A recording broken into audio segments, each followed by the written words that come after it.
जोरदार पावसाचा कोल्हापुरातल्या पन्हाळ तालुक्यातल्या शेतकऱ्यांना फटका बसलाय।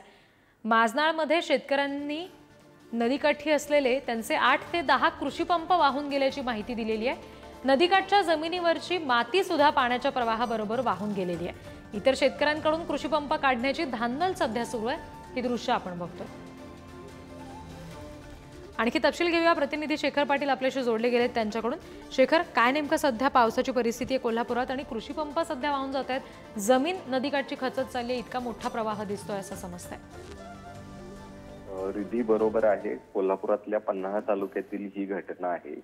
माजनाळ म्हणून गाव आहे, त्या ठिकाणी नदीकाठी असलेल्या अनेक शेतकऱ्यांचे पंप जे आहेत ते काल वाहून गेल्याची माहिती मिळते आणि हे सगळी दृश्य देखील बोलकी आहेत। ज्या ठिकाणी काही कृषी पंप जे आहेत ते काढण्याची प्रक्रिया देखील शेतकऱ्यांकडून केली जाते। जवळपास 10 शेतकऱ्यांचे कृषी पंप वाहून गेलेत अशा पद्धतीची माहिती मिळालेली आहे। सर्व गावातले जे शेतकरी त्या ठिकाणी होते ते सगळे एकवटले, काहींनी कृषी पंप वाहून जात असताना ते वाचवले देखील।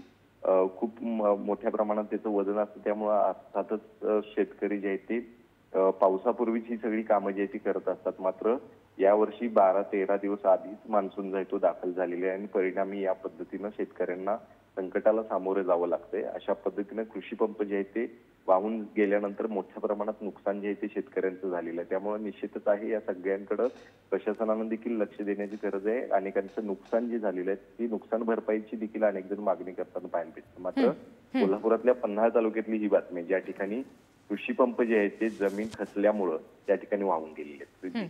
जी, धन्यवाद सगळ्या तपशिलांसाठी शेखर।